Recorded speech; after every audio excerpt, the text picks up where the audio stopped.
wafatnya husnul khatimah. Begitu pula umumnya orang-orang yang meninggal dunia di daerah yang kena banjir Kalimantan sekitarnya, kita doakan mudah-mudahan yang meninggal dunia dijadikan orang-orang yang wafat dalam kondisi husnul khatimah, husnul khatimah. Keluarganya diberi ketabahan oleh Allah, dan insya Allah Allah subhanahu wa ta'ala memberikan kelapangan kepada mereka-mereka. Amin ya rabbal alamin. Hadirin hadirat yang dirahmati Allah subhanahu wa ta'ala, ada 3 hal di mana Allah subhanahu wa ta'ala mengistimewakan. Yang pertama, yang ada kaitannya tentang waktu.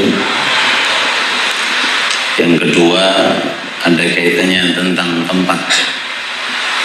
Dan yang ketiga, yang ada kaitannya tentang zat manusia.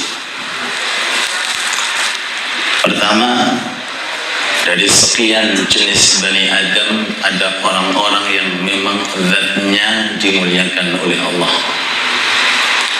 jasadnya diagungkan oleh Allah, yaitu para anbiya, para mursalin secara khusus, umumnya para aulia, para syuhada, para siddiqin, para salihin. Semoga kita digolongkan termasuk. Amin. Ini zatnya orang-orang yang dimuliakan oleh Allah. Wabil khusus kepada para anbiya, para mursalin, ini memang manusia pilihan. Jadi kalau seandainya digambarkan pabrik niku barang nopo, mboten kawe barang nopo, barang pori. Terus paling saya manusia tidak pernah maksiat. Niki para nabi, para rasul. Makanya sebutannya maksum. Apa niku maksum? Enggak mungkin maksiat dan tidak mungkin melakukan maksiat. Begitu pula orang-orang setelahnya dari kalangan para aulia, para salihin, mereka zatnya dimuliakan oleh Allah Ta'ala karena keilmuannya, kewaliannya, kesolehannya. Oleh sebab itu, kita semuanya, khususnya malam hari ini, ngatong rahmatnya Allah, ngatong rahmati Allah di tempat yang mulia, di malam yang mulia, malam Jumat nomor ini lagi di majlis Songo, lambangnya Songo, kumpul dengan majlis aliyah. Mudah-mudahan semua hajat kita insya Allah nilainya Songo. Amin. Insya Allah segala urusan kita nilainya Songo. Amin. Ibadah kita nilainya Songo. Amin. Semua urusan kita nilainya Songo. Amin ya rabbal alamin. Dengan rahmatnya Allah, mudah-mudahan kita digolongkan termasuk orang-orang yang soleh. Amin ya rabbal alamin. Ini yang pertama. Sebelum yang kedua, yang ketiga, dalam suatu hadis disebutkan al-mar'u ma'aman ahabba. Orang itu nanti di mana? Di alam barzah. Terus nanti di padang mahsyar. Terus nanti di surga. Mudah-mudahan itu akan bersama dengan siapa yang kita cintai, siapa yang kita sukai. Semuanya dari kalangan kita yang hadir, kalau ditanya seneng nggak dengan Nabi Muhammad, jawabannya seneng. Seneng nggak dengan wali semua di Indonesia, jawabannya seneng. Seneng nggak dengan Syekh Maulana Malik Ibrahim, jawabannya seneng. Mbah Sunan Giri seneng, Habib Abu Bakar Kutub seneng. Dengan para aulia, para syuhada, para solehin, jawabannya seneng, walaupun belum pernah kumpul bersama, belum pernah bermuajahah dengan mata kepala kita, belum pernah mendengarkan petuah-petuahnya, tapi tapi kita semuanya gadai rasa cinta.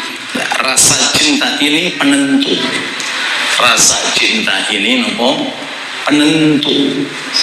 Orang akan bersama dengan orang yang dicintai. Yang penting pokoknya senang. Untuk urusan amal tidak bisa disamakan. Untuk urusan taat tidak bisa disamakan. Bersakit para dari kalangan kita mau menyamai ibadah Rasulullah. Rasul itu pernah tahajud sampai kakinya membengkak. Jenengan kali kalau pernah kaki membengkak, pernah Ustaz keseliu, sandung jadul, atau mungkin saja beliau asam urat. Kanjeng Nabi pernah tahajud hatta tawarramat qadamah. Beliau tahajud saking panjangnya, lamanya beliau itu berdiri sampai kakinya itu abuh gede. Tawarramat qadamah. Jadi nggak bisa kita semuanya itu mau menyamai saja, apalagi di atasnya menyamai saja. Tidak mungkin bisa, tidak mungkin mampu. Tapi atas rahmatnya Allah yang menjadikan penentu kita akan ketemu dengan Nabi Muhammad bukan dari segi amal, bukan dari segi hitungan berapa kali rakaat sholat kita, berapa hari kita puasa, berapa hataman kita Quran, buatan nyanda, tapi dengan rasa nopo cinta. Dan cinta ini kalau sudah ada maka akan timbul rasa pengen mengikuti, pengen apa? Pengen melok, pengen mengikuti, pengen menteladani. Kanjeng Nabi ini kalau sholat jamaah enggak ya? Ngaji kita tahu Kanjeng Nabi ini pun enggak pernah sholat kecuali jamaah. Kita ikut jamaah. Itu hasil daripada cinta. Kanjeng Nabi selama hidupnya meninggalkan tahajud nopo mboten? Jawabannya tidak pernah meninggalkan tahajud. Kita tahu ilmunya, maka berusaha untuk menderek tahajud walaupun 2 rakaat. Turun mana kalau walaupun 2 rakaat. Kanjeng Nabi ini duha nopo mboten? Kanjeng Nabi duha. Tiap hari selalu mengerjakan duha. Kita cinta, usahakan tiap hari mengerjakan sholat duha walaupun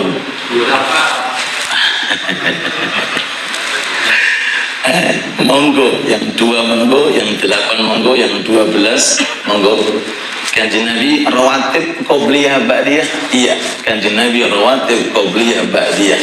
Kalau kita cinta, kita usahakan mengerjakan rawatib qobliyah dan ba'diyah dan seterusnya. Itu makna cinta. Jadi almar'u ma'aman ahab, orang itu akan berkumpul dengan orang yang telah dicintai. Nah, cinta ini perlu pembuktian. Tidak cukup sekedar mengakui tanpa pembuktian itu bukan diterima. Aku cinta Nabi tapi enggak jamaah. Aku cinta Nabi tapi enggak tahajud. Aku cinta Nabi tapi enggak duha. Aku cinta Nabi tapi enggak rawatib. Maaf, cinta Anda palsu. Allah palsu, wong seneng kok gak pernah ngerti seneng apa. Kalau cinta otomatis mengikuti. Kalau cinta pasti menteladani. Laqad kana lakum fi Rasulillahi uswatun hasanah. Di surat Al-Kahfi itu ada satu hayawan masuk surga. Namanya anjing. Jenis anjing namanya kitmir. Namanya siapa? Kitmir. Najis mughalladah. Najisnya bukan bain-bain. Kalau jenengan kena air liurnya atau mungkin kena kotorannya, harus 7 kali dibasuh dan 1 pakai debu. Kalau nggak pakai debu, selautan itu nggak cukup digunakan basuh. 1 laut lautan seluasnya itu nggak bisa digunakan bakso kalau tidak dengan debu.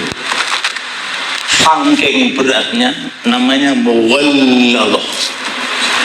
Muwallalah itu diberatkan najisnya karena datangnya dari seekor anjing, tapi masuk surga.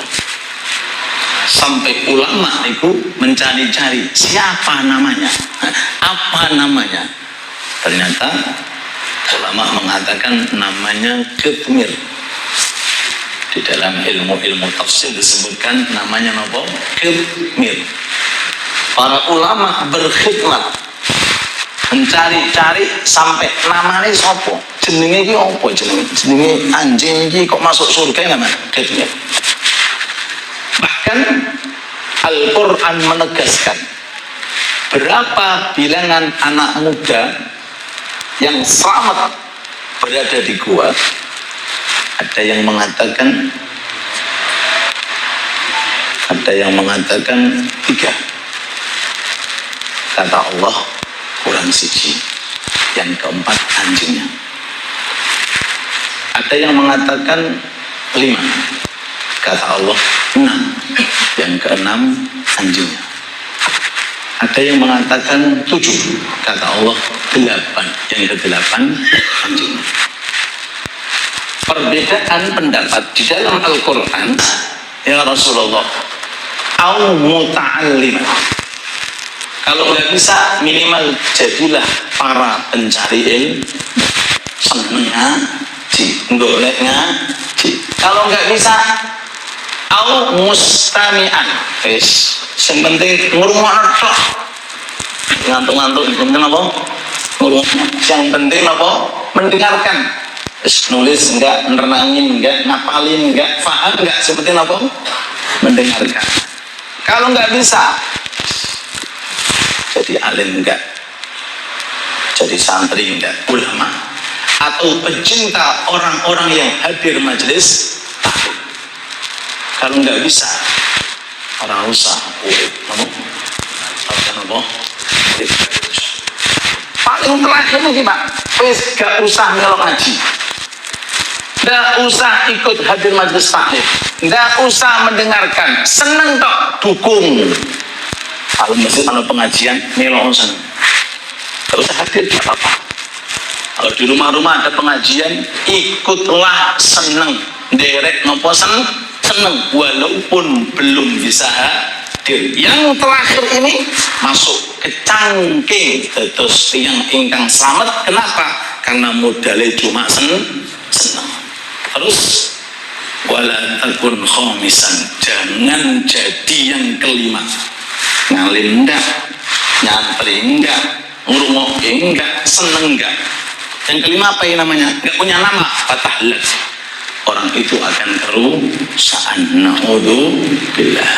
Makanya kita lihat beberapa hari kemarin, ya semuanya itu memang kejadian yang menentukan adalah Allah Subhanahu wa Ta'ala. Adanya banjir dan lain sebagainya itu memang kalau kita kembalikan itu memang takdir dari Allah. Yang menentukan adalah Allah, yang mentakdirkan adalah Allah. Tapi kan pasti ada sabab musabab.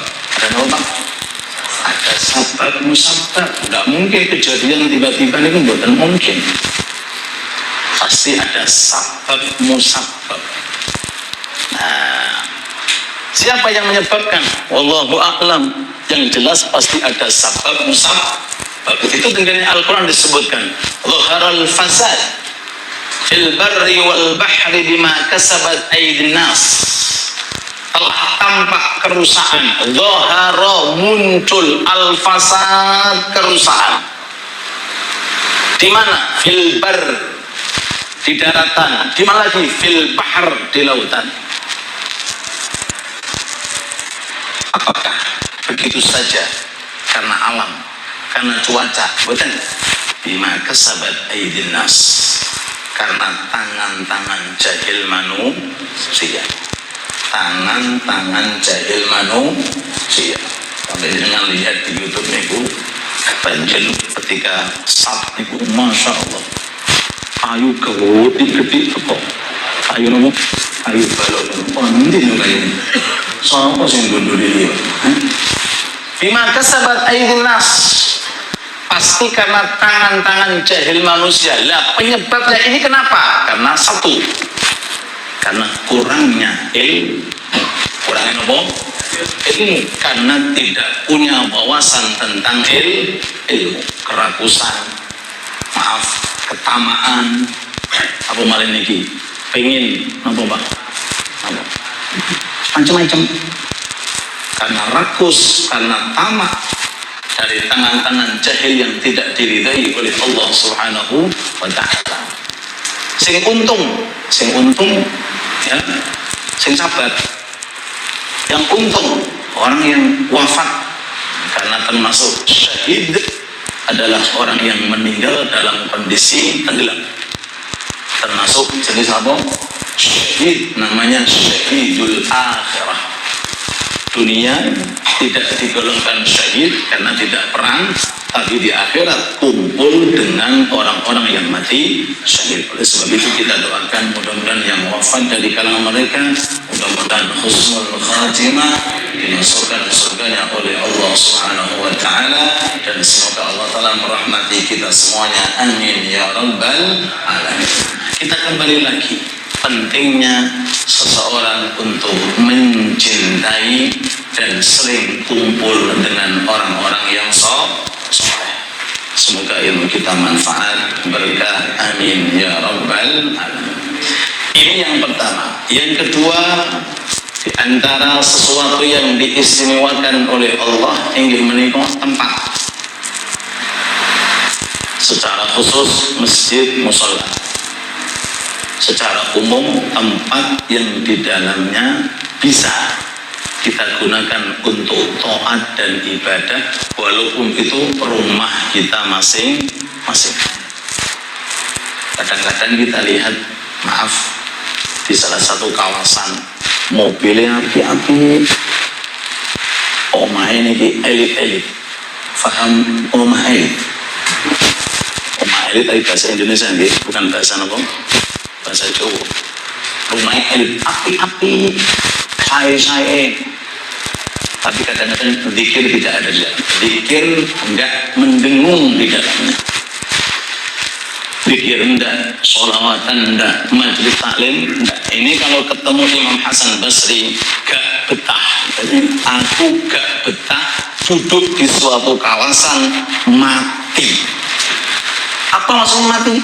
Gak ono ilmu diajarkan, gak ada zikir dikumandangkan, gak ada majelis taklim. Lebih baik aku pindah. Apa alasannya? Mat hadzal balad. Ini daerah mati. Padahal mobil saya rumah ini elit-elit, tetapi tidak ada majelis taklim, tidak ada zikir mendengung, tidak ada pembacaan sholawat Nabi Muhammad sallallahu alaihi wasallam. Alhamdulillah, tempat beliau ini hari mudah-mudahan makmur, mudah-mudahan berkah, jadi tempat yang diridai oleh Allah. Begitu pula rumah-rumah kita, amin ya rabbal, termasuk tempat yang dipilih oleh Allah Subhanahu wa ta'ala. Nah, kalau kita sudah paham, sekarang tugas kita bagaimana mengundang rahmatnya Allah di rumah kita masing-masing. Rahmatnya Allah Ta'ala tidak hanya di masjid, tidak hanya di musola, tapi setiap rumah kita kalau di dalamnya diisi amal-amal kebaikan, insya Allah akan menjadi wisata religi malaikat. Dengan bagi wisata temu di mana? Batu, Bogor, Solo, Gresik kan untuk wisata. Panas Gresik Pak. Enggak ada. Tapi kalau malaikat itu unik, tempat wisatanya sing ono ilmune, ono zikire, ono Qur'ane. Simpel. Walaupun itu gubuk. Walaupun itu gubuk, walaupun itu rumah panas seandainya, atau mungkin rumah kena hujan, kalau isinya itu ibadah, taat dan zikir, adalah tempat yang dicintai oleh para malaikat. Makanya malaikat di langit itu dia akan melihat rumah-rumah itu sesuai dengan kita melihat ke atas saat melihat lintang-lintang dan bintang-bintang. Rumah yang banyak cahayanya itu rumah yang paling dikenal oleh malaikat. Yang saya maksud cahaya bukan kok PLN, bukan. Cahaya Quran, cahaya zikir, cahaya tahajud, cahaya ilmu, cahaya akhlak, cahaya adab Nabi Muhammad sallallahu alaihi wasallam. Wa innal malaikata latarau, para malaikat melihat rumah-rumah di bawah yang banyak cahaya-cahayanya, mereka tampak jelas seperti kita Bani Adam ketika di atas permukaan bumi melihat di atas ada bintang-bintang yang berkelipat. Begitu pula para malaikat Allah Subhanahu wa ta'ala. Tapi rumah yang bagaimana? Rumah yang diisi untuk amal soleh dan ibadah. Makanya kadang-kadang kita lihat fasilitas semuanya ada, Masya Allah, semuanya komplit. Kadang-kadang boleh ketenangan, kadang-kadang nggak didapat. Nyari ketentraman, kadang-kadang boten didapatkan. Di sini cuma tukaran. Mudah-mudahan mereka teko, amin. Amin. Oh, amin tukar. Pagi tukaran, siang tukaran.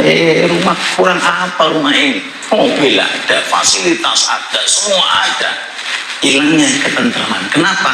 Karena nur cahaya dari Allah hilang. Kenapa? Karena tidak diisi taat dan ibadah. Makanya sarannya ulama minimal masuk rumah baca ayat kursi, surat Al-Ikhlas, baca muawwidzatain, qul a'udzu birabbil falaq, qul a'udzu birabbin. Setiap kali masuk rumah, pesankan istriku, anak-anakku, setiap kali masuk rumah jangan meninggalkan 4 surat.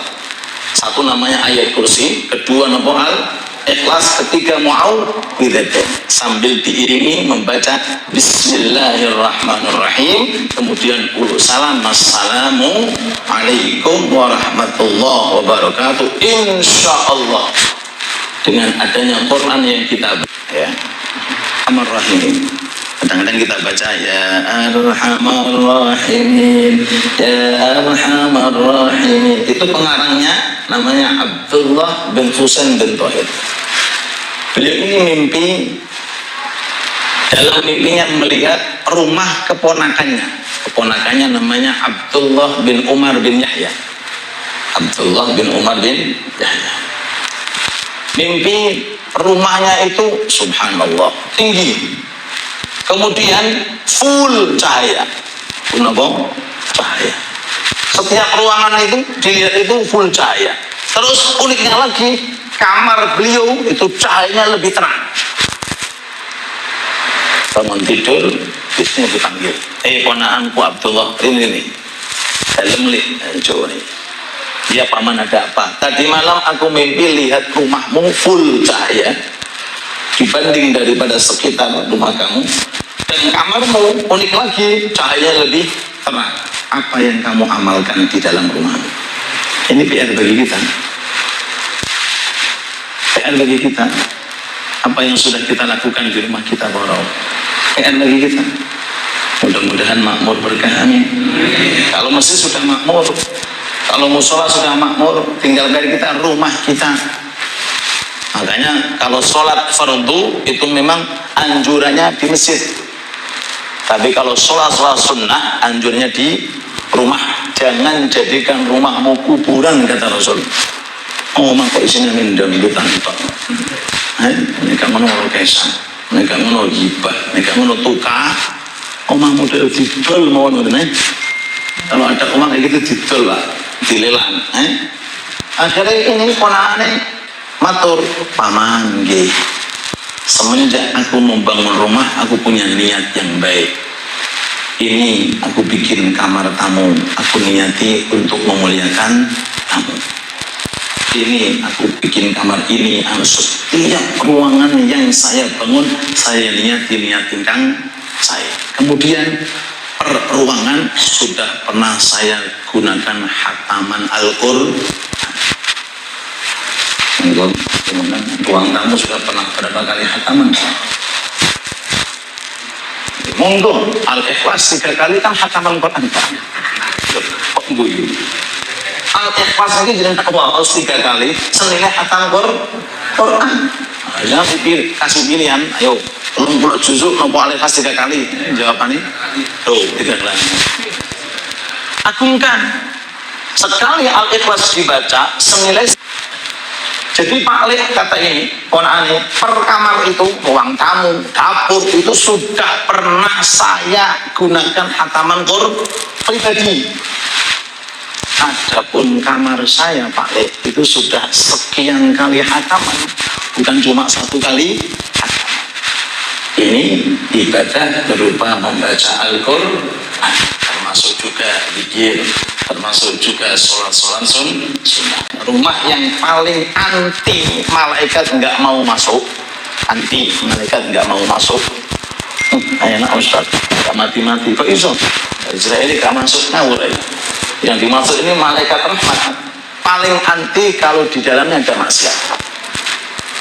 Gambar-gambar yang berbau maksiat niku ketok-ketok aurate jenengan hilangkan, atau patung-patung jangan hilangkan, atau gambar-gambar yang berbau haram dihilangkan. Itu malaikat nggak mau masuk.